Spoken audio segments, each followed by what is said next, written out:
Look who we have back for another round of Fantasy Island. It's us, your hosts, Sweet Tea, RW King, and Bombo. So get ready for this dramatic highs and lows for week 3 as the guys go through ballers, bums, and overachievers that made up the craziness of week 3. With that said, I'm going to go ahead and throw it over to King so he can kick it off with his ballers, bums, and overachievers. King, take it away. Thank T. That's right. Yeah, I'm ready to get into it. Week 4 fantasy football, boys. It's Fantasy Island getting back at us again. T, I just can't wait to get into it, man. So I'm just going to get into my ballers and bums this week, man. Going to talk about some big time guys. Look, everybody knows about the Mostert 18 train. All right. It's on every pub, it's on every sports station, it's on every fantasy thing. So I'm really not going to get into it. I'm going to talk about one of those guys on my overachiever list. But those guys definitely balled out. Don't know if that's ever going to happen again, ever. So not really going to talk much about it. But the one couple guys I'm going to talk about. One right now, Keenan Allen. We touched on him last week, and we said we really liked what the new offensive coordinator there was doing. You know what I mean? Moving him around, doing different things with him. And he just went off again. I mean, he had 18 catches on 20 targets for 215 yards with no tutties. And he still ended up with over 45 fantasy points. So he just tore it up again. Mike Williams, BMW, he had a big game. Unfortunately, that's it for him. BMW blew out an ACL. He's done for the year. Quentin Johnson's going to step up. I think a little bit of Palmer in there. But I think one of the things that's going to happen here is Keenan Allen, as long as he stays on that field, he's got a chance to have one of those Cooper Cup years. And it's going to be special, guys. So keep an eye on Keenan Allen, definitely one of my ballers, week 3. Another guy I want to talk about and just welcome to the train. Welcome to the fantasy hype. Welcome to this fantasy relevance for 2023, Mr. Jamar Chase. We know your quarterback and your best homie, best stud buddy, Mr. Joe Burrow's a little bit hurt. But you know what, man? The dude threw the ball over 50 times. He was just getting the ball up and trying to get it to you as much as he could. 12 catches on 15 targets, 141 yards. Again, a really good outing for Jamar Chase with a hurt quarterback. They really forced the ball to him, but he came through and he got those short passes, made the best of them. Over 26 fantasy points this week. Again, thank you, Mr. Jamar Chase, for waking up. Hopefully, this is just a little bit of tidbit of things to come. So, not just with our ballers, man, but we want to talk about some bums too. And I'm going to talk about a couple guys. And these are guys that are near and dear to my heart because I definitely liked one of them. I like a lot of them. I actually like both of them. And there was a lot of guys on this list. Obviously, you guys have been, seeing your teams, and there's definitely guys on there that are underachieving and not doing what they're supposed to do. It's early, though, guys. And we talked about this last week. Just have some patience. Understand that you did the work in the preseason. You put that work in. Even if you didn't, other people did for you. The fantasy experts and those guys who put out the list, so sort of trust it a little bit and let these things work out. But I think some of the bums we want to talk about, and I think Bombo's got his stuff going on in his list. But my list, I'm going to talk about Brees Hall. Come on, buddy. You got to do better than this. I know New England came out and they basically said, okay, we're putting 9 guys in the box, no safeties, single guy on your receiver, Zach Wilson, throw the ball, and he couldn't. I get it. Zach Wilson has to be better. But so does Brees Hall. So does that offensive line. Okay, he just needs a little wiggle through there. Brees, run with some urgency, buddy. 12 carries, 18 yards, 3.7 fantasy points. Okay, you stunk it up, man. You stink. All right, dude. I called you out, bro. See what you do this week. Step it up, man. Because you know what? The big high price free agent, waiver cut signing, whatever the fuck they got for him, Dalvin Cook didn't do much better. He had the same yards you did on 8 carries. 8 carries for 18. Guess what? Both of you guys together didn't even break a 10 burger. Come on, boys. We got to do better than that. Okay, I'm just saying, guys, you got no quarterback. Run the fucking ball with some urgency. Brees Hall, you stunk it up. You're a bum week 3. So are you, Dalvin Cook? You're getting thrown in just as the collateral damage, buddy. Another guy near and dear to my heart is a guy that I really still have a lot of faith in. And I think by the time the year's over, he's going to be a pretty good fantasy quarterback. He started a little bit of ascension. He had, first game was so. Second game, he had over 20 points, but Sam Howell got rocked. My boy Sammy, Washington Commanders quarterback Sam Howell, 19 out of 29 passes complete. They should have counted the completions to Buffalo's defense because he threw 4 picks. But with those 4 picks and the yardage he had, no touchdowns, he ended up with a whopping 0 point fantasy points. That's less than a point, man. So if I would have got a boner to play Sam Howell instead of Justin Fields, who got me a whopping 10 or 11 points like he did the last 2 weeks before that, I would have got stuck with less than a point. Sam Howell, you're a bum for week 3.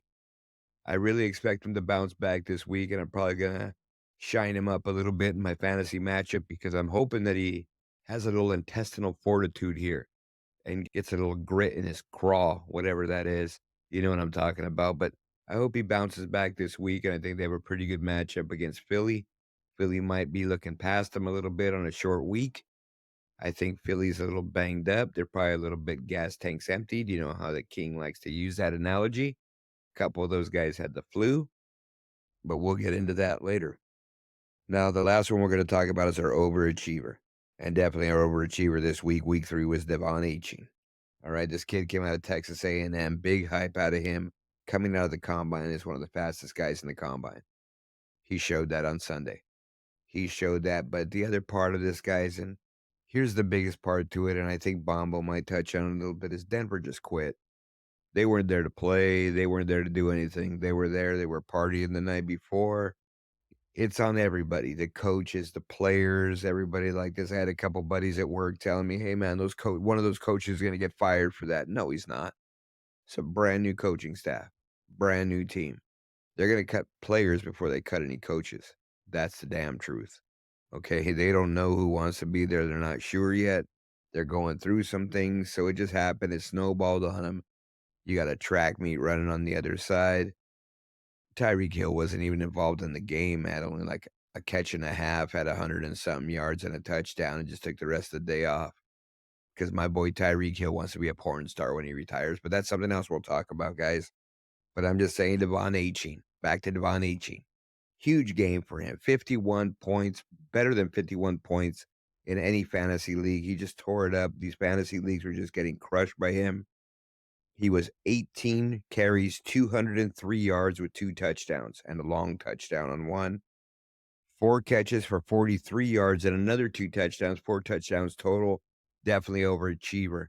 This is where his fantasy value may be skewed going into next year because he might end up with 12 touchdowns total for the year, but he got 4 in one game, and he might have 8 the rest of the year. So you really just got to keep an eye on him. We really got to see an eye on what's going on. And the reality is Ryan Mostert has a very, very long track record of injury. If that rears its ugly head again, then yeah, I think Devon Achane is there. He's definitely worth picking up and stashing on your bench. Unless you got a loaded bench like T does in our fun league, then you won't have any room for him, and there's nothing you can do about it. So I'm just saying, big overachiever week 3, Devon Achane. Back to you, T. Damn, King, that was a lot, but you know what? You said a lot of good shit, spoke truth to power. And I really like what you had to say about A-Chain is one of those guys that's like, I want him to be something because he has a lot of talent, a lot of upside, could be a big ceiling, but I don't know. I just wait and see, don't know. All right, Bombo, what the hell do you got going on over there in that twisted head of yours? Hi, guys. Yeah, we're going to go over my week 3 ballers. There's going to be some familiar names on here. My week 3 ballers are a combo here. Keenan Allen again and his QB Justin Herbert. Chargers versus the Minnesota Vikings. This is something me and T called out as a matchup to watch just off the amount of fantasy points that could be scored, high powered offenses, lack of defense, reckless abandonment, throwing the ball all over the field.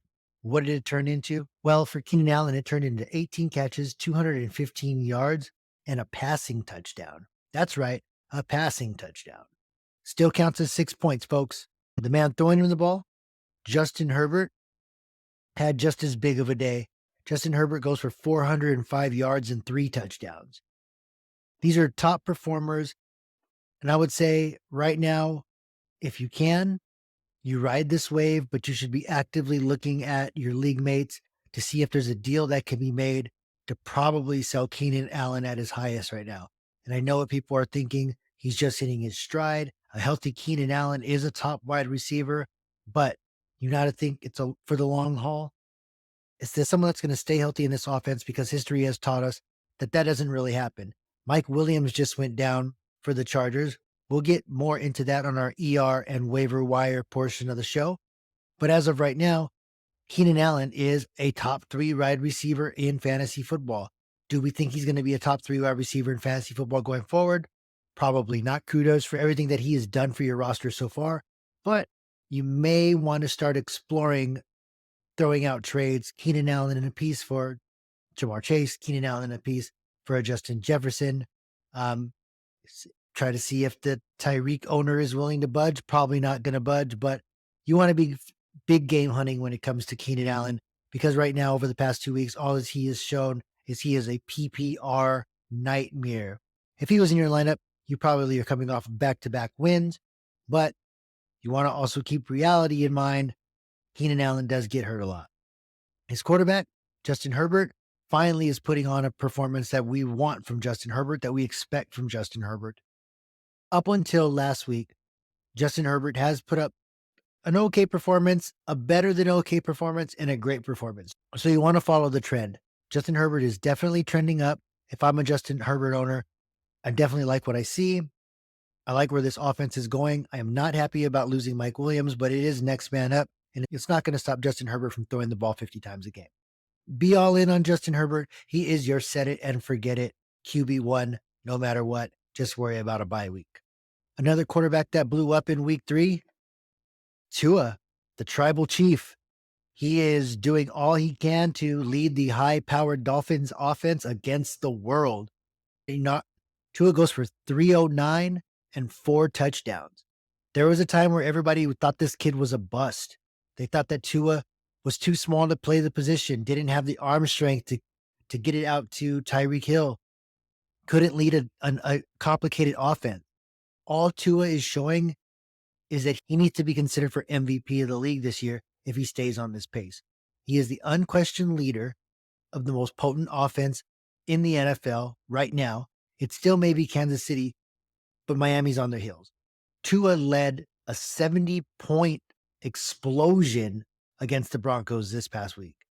Right now, if you have Tua, like we said about Herbert, no need to look for a sub. If you have Tua, like we said about Herbert, that's set it and forget it. You have your QB1. As long as he has Tyreek Hill, a plethora of running backs that can get the job done, Tua is going to be a fantasy monster this year. King called it. Tua for MVP. Ride the wave if you got him. You got a real one. Another week 3 baller at the tight end position, Sam Laporta from the Lions, just went against the Atlanta Falcons. Laporta went for 8 catches on 11 targets, 84 yards, and a touchdown. What was impressive was how open he was, pretty much working as a de facto number 2 wide receiver in that offense, with Amon-Ra St. Brown getting all of the outside work and all of the underneath work, being a target monster like he usually is. We spoke about this guy in the preseason. I drafted him in many leagues when I went 0 tight end to the end of the draft. Nobody. If you listen to the show, you probably got an early jump ahead of your league mates with Laporta. But right now, it's safe to say I got Laporta as a set it and forget it. Leave him in as a tight end 1. His rest of season ranking is at tight end 8, which would put him in the tight end 1 tier. He isn't Mark Andrews. He isn't Kelsey, but nobody is. But he has been outperforming Andrews, so there is that. He's outperforming all these other tight ends that were supposed to be can't miss, must draft, super high, 4th, 5th round picks. Waller, Pitts, Andrews. These are guys that are supposed to be putting up wide receiver 1 numbers. It's Sam Laporta who is putting up at least wide receiver 2 numbers at the tight end position.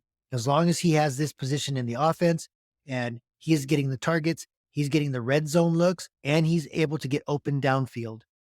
It could be similar to what we saw with TJ Hawkinson when he was with the Lions and he would blow up for certain games. The thing is, now Laporta is a definite factor and staple in this offense. So I'm going to say keep rolling Laporta out there. He will finish as a top 10 tight end. If you're not sold, use this breakout performance from week 3 to possibly package him up with somebody and ship him off to a league mate for someone that you feel is a consistent value at the tight end position. Like I was saying, that's only a few guys. Andrews, Kelsey. I mean, who else are we really putting on there? So if you can throw it out there, throw it out there. If not, keep them. You got them cheap. Right about. My week 3 bum, the king, Derrick Henry. Look, I know it's earlier in the year. I know he didn't get any run in the preseason. Tennessee looks to be trying to find out what their offensive identity is. They've had long enough to do that. The offensive identity is give King Henry a ton of carries, get creative, get him the ball. I honestly don't understand why he's not getting more passes coming out of the backfield. He's proven that he can take screens to the house. I think he is the most dynamic weapon that they have on that offense, and they should run it till the wheels fall off. Right now, King Henry is coming off of 11 carries for 20 yards, 0 touchdowns, and a sub 5-point fantasy performance in a PPR league. That's unacceptable for what some people say is the best running back in football. In week 2, he came to life going for 25 carries for 80 yards and a touchdown.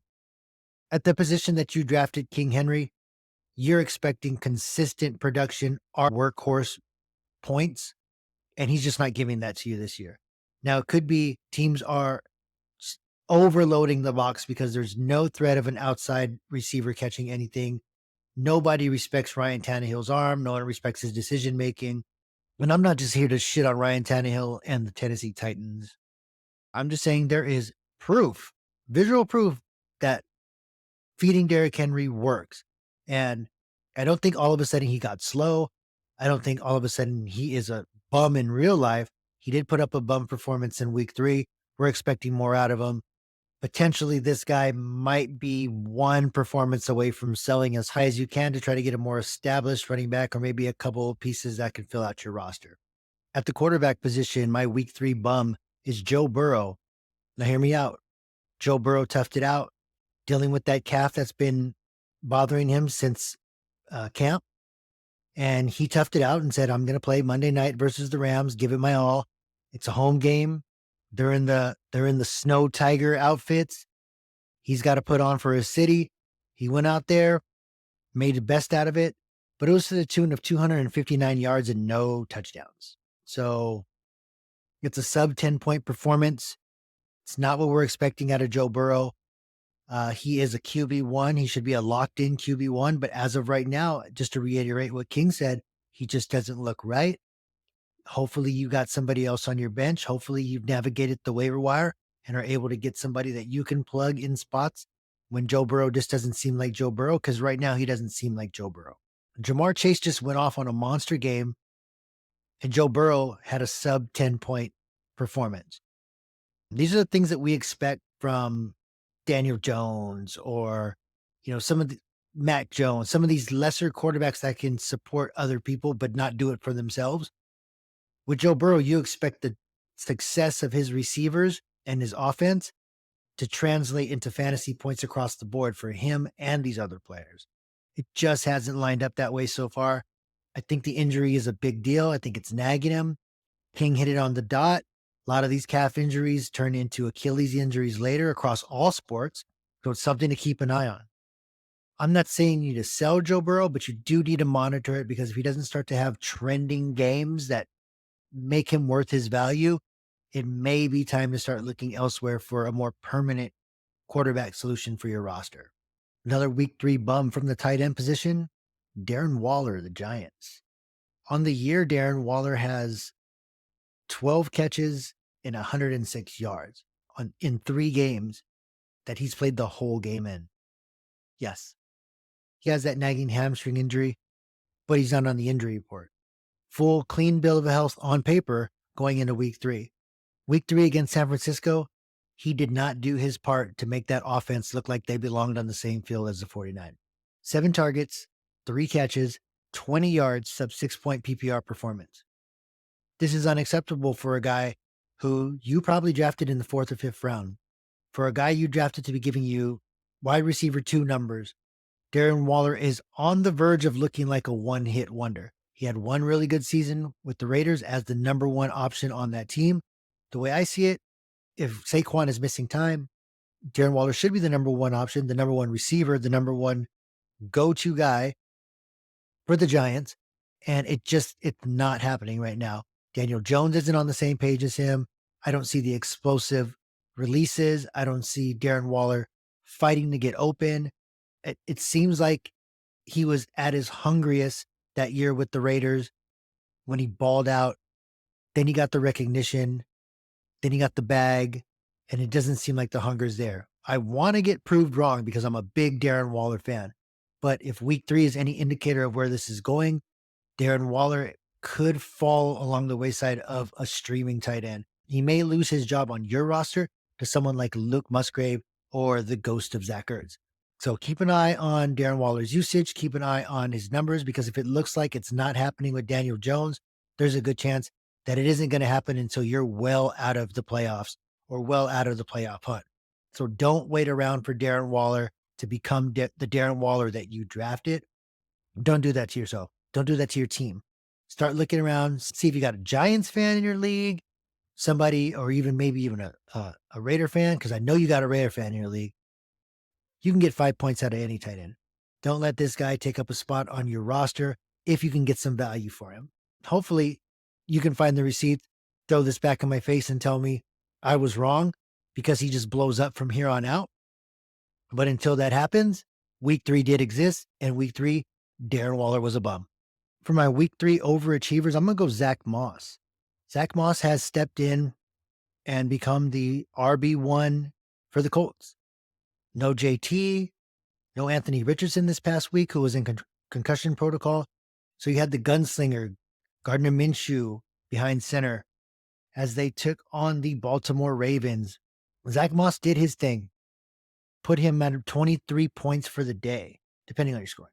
So I have him as an overachiever because this cannot sustain. Jonathan Taylor is eventually going to come back.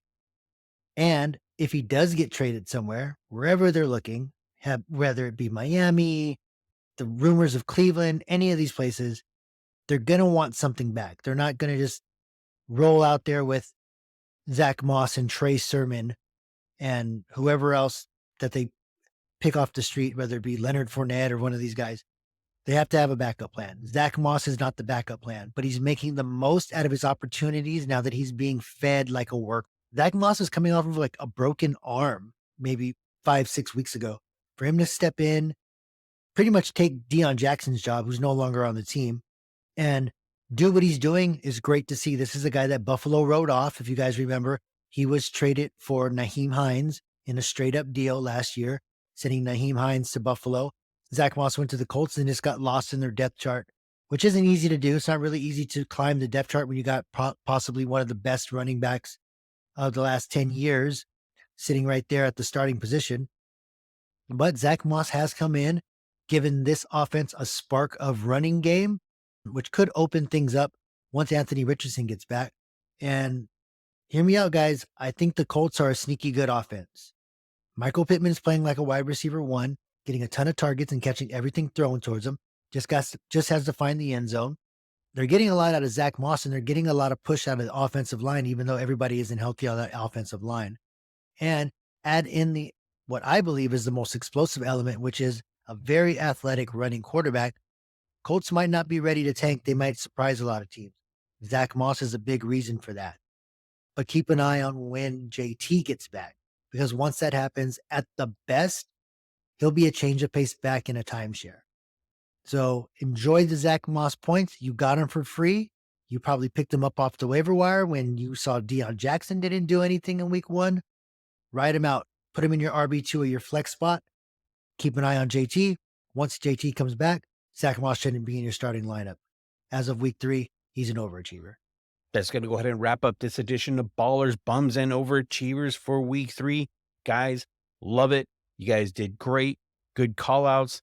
And for those listeners out there, please make sure to like, comment, subscribe, share it with everybody. share it with your league mates, share it with other guys that are into fantasy football, but they're not in your league. So you have no fear of sharing this information with them. And with that, we are out.